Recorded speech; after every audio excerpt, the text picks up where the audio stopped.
খবর শুনছেন ডেলি সংবাদ ইউটিউব চ্যানেল থেকে। খবরের শুরুতেই দেখে নেব পশ্চিমবঙ্গ সহ দেশ এবং বিদেশের বাছাই করা সব তাজা সংবাদগুলি। খবরের শুরুতেই জানাবো আজকের সংবাদ শিরোনাম। একটু উড়তেই হারালো নিয়ন্ত্রণ, উত্তরপ্রদেশে ভয়াবহ বিমান দুর্ঘটনা। উত্তরবঙ্গের ক্ষতিগ্রস্ত কৃষকদের পাশে রাজ্য সরকার, চালু বিশেষ শিবির। বাংলায় এসআইআর প্রস্তুতিতে 7 দিনের ডেডলাইন, বেনিয়মে কড়া ব্যবস্থার হুঁশিয়ারি কমিশনের। প্রয়োজনে সেনা নামিয়েও এসআইআর করতে পারে কমিশন, হুঁশিয়ারি শুভেন্দু অধিকারীর। বেতন বৃদ্ধির দাবিতে হিডকো ভবন ঘেরাও অস্থায়ী কর্মীদের, বন্ধ ইকো পার্ক। প্রথমবার ভারত সফরে স্টামার, ব্রিটিশ প্রধানমন্ত্রীর সঙ্গে সাক্ষাৎ মোদির। কালী পুজোর আগে হরিপালে বাজেয়াপ্ত 515 কেজির অবৈধ শব্দবাজি, গ্রেফতার 4। আশা করি পণবন্দিরা মুক্তি পাবে। নেতানিয়াহুর প্রশংসা করে গাজা শান্তি চুক্তিকে স্বাগত মোদির। প্রত্যেক পরিবারে সরকারি চাকরি দেওয়া হবে, ভোটের আগেই বিরাট ঘোষণা তেজস্বীর। বঙ্গোপসাগরে নামল বাংলাদেশের যুদ্ধ জাহাজ, উড়ছে ড্রোনও। কি উদ্দেশ্য ইউনুসের? এসআইআর লিস্ট বেরোনো পর্যন্ত সজাগ দৃষ্টি থাকবে, বললেন শুভেন্দু। কাপ সিরাপ খেয়ে একদিনেই আরও 4 শিশুর মৃত্যু, সব রাজ্যকে এবার কড়া নির্দেশ কেন্দ্রের। কোল্ড রিপ সিরাপেই শিশু মৃত্যু, গ্রেফতার শ্রীশান ফার্মাসিউটিক্যালের মালিক। এসআইআর বৈঠক শুরুর আগেই কোলাঘাটে বিক্ষোভের মুখে জাতীয় নির্বাচন কমিশনের প্রতিনিধিরা। উৎসবের মধ্যে 15 দিনে এসআইআর হবে কিভাবে? বঙ্গে যখন কমিশনের টিম, প্রশ্ন তুললেন মমতা। পাখির চোখ 26-এর ভোট, ফের রাজ্যে বিজেপির কেন্দ্রীয় পর্যবেক্ষক। বৈঠকে ভূপেন্দ্র যাদব, বিপ্লব দেব। ফের বিপাকে হাসিনা, প্রাক্তন প্রধানমন্ত্রীর বিরুদ্ধে আবারও জারি গ্রেফতারি পরোয়ানা। মাছ ধরা বারণ, বদলা নিতে পুকুরে বীজ দিয়ে লক্ষাধিক টাকার মাছ নষ্ট করল যুবক। বন্ধুর জন্মদিনের পার্টিতে গিয়ে নিখোঁজ, ময়লার স্তূপ থেকে উদ্ধার যুবকের দেহ। বঙ্গোপসাগরে ঘূর্ণাবর্তের আশঙ্কা, ঝমঝমিয়ে বৃষ্টি শুরু কলকাতায়। দক্ষিণবঙ্গে দুর্যোগের সতর্কতা জারি। অঙ্গনওয়াড়ি নিয়োগেও বেনিয়মের অভিযোগ রাজ্যের বিরুদ্ধে, পথে নামলেন মহিলারা। বোনের কাঁধে বিরাট দায়িত্ব, এবার টার্গেট কাশ্মীরি মেয়েরা। নতুন বাহিনী তৈরি মাসুদের। পিছু ছাড়ছে না অভিশাপ, বোমা মেরে থলপতি বিজয়ের বাড়ি উড়িয়ে দেওয়ার হুমকি, ছুটল বম স্কোয়াড। আগে গণভোট, পরে জাতীয় নির্বাচন, জামাতের দাবিতে চাপের মুখে ইউনুস। দিদি, ধর্মের বিরুদ্ধে যাবেন না, কলকাতায় অনুষ্ঠানের অনুমতি না পেয়ে মমতাকে সতর্ক করলেন ধীরেন্দ্র শাস্ত্রী। উৎসবের মধ্যে 15 দিনে এসআইআর হবে কিভাবে? বঙ্গে যখন কমিশনের টিম, প্রশ্ন তুললেন মমতা। এতক্ষণ শুনছিলেন সংবাদ শিরোনাম, এবার আসছি বিস্তারিত খবরে। ভিডিওটি ভালো লাগলে লাইক করুন এবং চ্যানেলটি সাবস্ক্রাইব করুন, কারণ প্রতিদিনের সেরা খবর আপনার হাতের মুঠোয় পৌঁছে দিতে আমরা আছি সদা প্রস্তুত। বাংলায় এসআইআর প্রস্তুতিতে 7 দিনের ডেডলাইন, বেনিয়মে কড়া ব্যবস্থার হুঁশিয়ারি কমিশনের।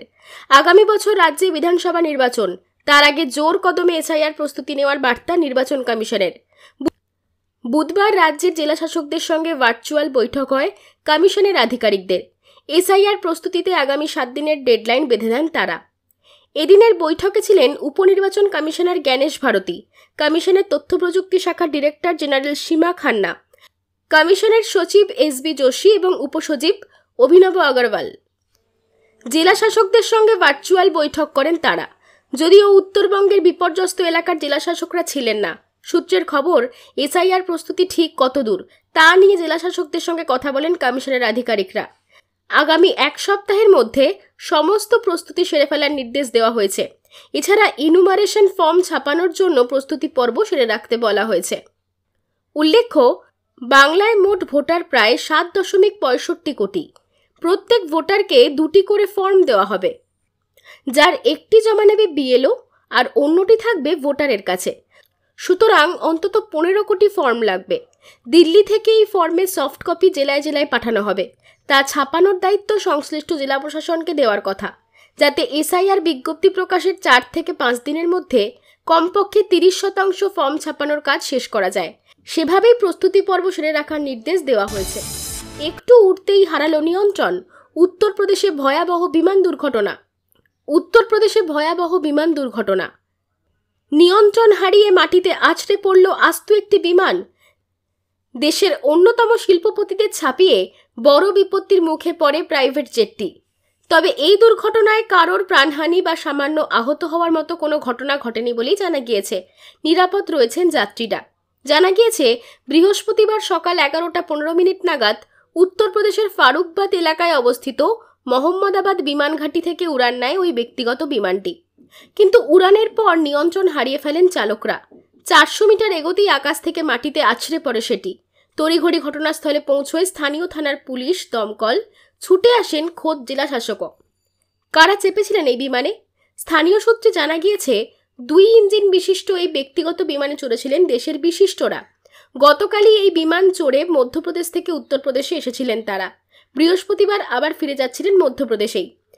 বিমানে সওয়ারি ছিলেন উটপ্রিকার গিন এগ্রি নিউ ট্রিপয়ার্ড প্রাইভেট লিমিটেড নামে এক সংস্থার কর্তা। উত্তরপ্রদেশে কারখানা তৈরি সংক্রান্ত একটি কাজেই তিনি এসেছিলেন। প্রয়োজনে সেনা নামিয়েও এসআইআর করতে পারে কমিশন, হুঁশিয়ারি শুভেন্দু অধিকারীর। বাংলায় এসআইআর নিয়ে কমিশনের প্রস্তুতি তুঙ্গে। জেলায় জেলায় ঘুরছেন জাতীয় নির্বাচন কমিশনের প্রতিনিধি দল। বৈঠক হবে জেলা শাসক, ইআরও, বিএলওদের সঙ্গে। বিধানসভার বাইরে মুখ খুললেন শুভেন্দু অধিকারী। বাংলায় যে কোনো মুহূর্তে এসআইআর শুরু হবে। এসআইআরে বাধা দিলে চরম পদক্ষেপ নিতে পারে কমিশন। এসআইআর নিয়ে বাংলায় আতঙ্কের পরিবেশ রয়েছে। সঠিক এসআইআর হলে 1 কোটি নাম বাদ যাবে। এসআইআর চলাকালীন আমাদের সজাগ দৃষ্টি থাকবে, মন্তব্য করলেন শুভেন্দু অধিকারী। প্রত্যেক পরিবারে সরকারি চাকরি দেওয়া হবে। ভোটের আগেই বিরাট ঘোষণা তেজস্বীর। বিহারের বিধানসভা নির্বাচনের আর হাতে গোনা কয়েকদিন বাকি। তার আগেই রাষ্ট্রীয় জনতা দলের নেতা তথা প্রাক্তন উপমুখ্যমন্ত্রী তেজস্বী যাদবের বড় ঘোষণা। তিনি বললেন যে বিরোধী ইন্ডিয়া জোট যদি ক্ষমতায় আসে তাহলে রাজ্যের প্রতিটি পরিবারের সদস্যদের সরকারি চাকরি দেওয়া হবে। এদিন নির্বাচনী প্রচারে গিয়ে তেজস্বী যাদব বলেন যে তাদের জোট ক্ষমতায় এলে সকল পরিবারকে সরকারি চাকরি দেওয়া হবে। সরকার গঠনের 20 দিনের মধ্যেই বিধান আনা হবে এই নিয়ম কার্যকর করার জন্য। বিহারে কোনো বাড়ি এমন থাকবে না যেখানে কেউ চাকরি করে না। তেজস্বী বলেন, আজ আমরা ঐতিহাসিক ঘোষণা করতে চলেছি। অনেকেই জানতে চেয়েছিলেন যে আমরা বিহারকে কিভাবে এগিয়ে নিয়ে যাব। বিগত 20 বছর ধরে এই সরকার বোঝেনি যে বেকারত্ব সবথেকে বড় ইস্যু। জেডিইউ, বিজেপি কেউ চাকরির প্রতিশ্রুতি দিচ্ছে না, বেকারত্বের ভাতা দিচ্ছে। বিহারের যে কোনো পরিবার যাদের কেউ সরকারি চাকরি করেন না তারা নতুন বিধানে সরকারি চাকরি পাবেন। সরকার গড়ার 20 দিনের মধ্যেই আমরা এই বিধান আনব এবং 20 মাসের মধ্যে আমরা নিশ্চিত করব যে বিহারের কোনো বাড়ি এমন যেন না থাকে যেখানে কারোর সরকারি চাকরি নেই। তিনি বলেন যে তথ্যের ভিত্তিতেই তিনি এই প্রতিশ্রুতি দিয়েছেন। এটা করা সম্ভব, এতে কোনো জুমলাবাজি নেই। তেজস্বী বলেন, বিহারের মানুষ এবার পরিবর্তন চায়।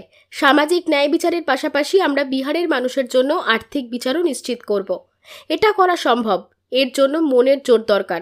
ওরা আমাদের ঘোষণা অনুকরণ করছে। ফের দুর্যোগের অশনি সংকেত, জারি সতর্কতা, ধেয়ে আসছে ঝড় জল। ফের দুর্যোগের অশনি সংকেত, আগামী 2 থেকে 3 ঘন্টার মধ্যে বজ্রবিদ্যুৎ সহ বৃষ্টিপাতের পূর্বাভাস।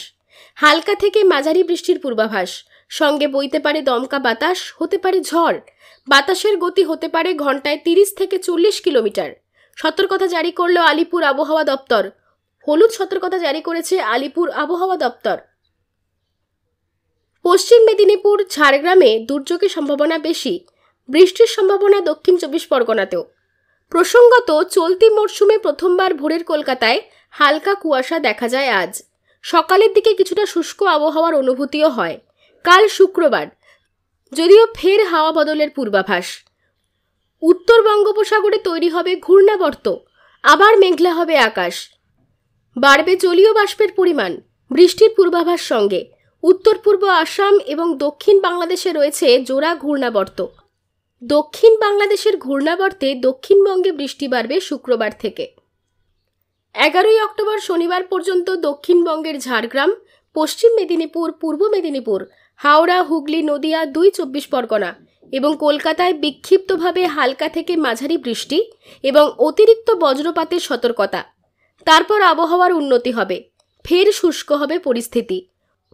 ওদিকে উত্তরবঙ্গে একাধিক জেলায় আবহাওয়ার উন্নতি আজ থেকেই। ভারী বৃষ্টির আর কোনো সতর্কবার্তা নেই কোনো জেলায়। ক্রমশ উত্তরবঙ্গে কমবে বৃষ্টির পরিমাণ। আজ বিক্ষিপ্তভাবে 2-1 পশলা বৃষ্টির সতর্কবার্তা দার্জিলিং, মালদা, উত্তর ও দক্ষিণ দিনাজপুর জেলাতে। তবে কোচবিহার, জলপাইগুড়ি এবং আলিপুরদুয়ার জেলায় আবহাওয়ার সার্বিক উন্নতি। উৎসবের মধ্যে 15 দিনে এসআইআর হবে কিভাবে? বঙ্গে যখন কমিশনের টিম, প্রশ্ন তুললেন মমতা। বিপর্যয় নিয়েও রাজনীতি তুঙ্গে।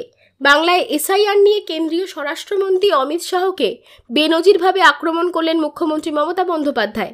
তিনি প্রশ্ন তোলেন, উৎসবের মধ্যে 15 দিনের মধ্যে এসআইআর কিভাবে হবে? নির্বাচন কমিশন কি বিজেপির? বুধবারই উত্তরবঙ্গ থেকে কলকাতায় ফেরেন মুখ্যমন্ত্রী।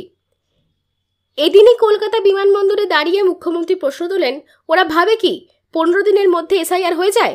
নির্বাচন কমিশন কি স্বতন্ত্র ভূমিকা পালন করছে না বিজেপির হয়ে কাজ করছে?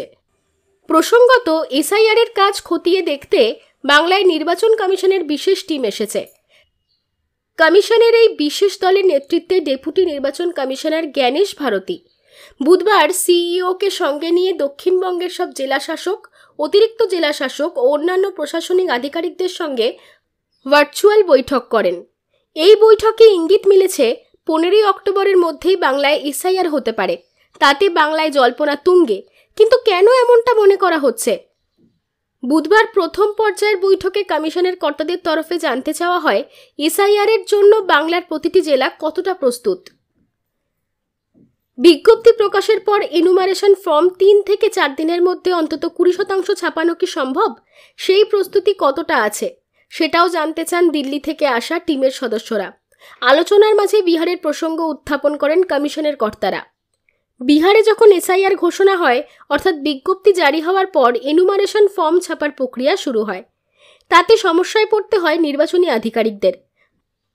বাংলার ক্ষেত্রে 2 থেকে 3 দিনের মধ্যে অন্ততপক্ষে 20% এই কাজ করা সম্ভব কিনা সেটা এদিনের বৈঠকে জানতে চাওয়া হয়। সূত্রের খবর, সেক্ষেত্রে কমিশনের কর্তারা বারবার 11 থেকে 15 অক্টোবরের এই সময়সীমার কথা উল্লেখ করেছেন। তাতেই মনে করা হচ্ছে 15 অক্টোবরের পরই বাংলায় এসআইআর হতে পারে। কিন্তু এরই মধ্যে উত্তরবঙ্গ ভয়ঙ্কর বিপর্যয়, সঙ্গে বাংলায় এখনও উৎসবের মরশুম কাটেনি।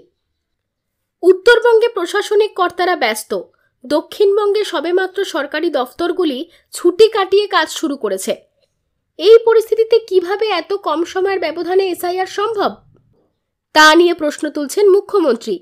এদিন মুখ্য নির্বাচনী আধিকারিক মনোজ আগরওয়াল বলেন, গোটা বাংলায় কিরকম প্রস্তুতি রয়েছে সেটা জানতে চাওয়া হয়েছে। পরিকাঠামো নিয়ে কিছু ইস্যু রয়েছে, সেটা কথা হয়েছে।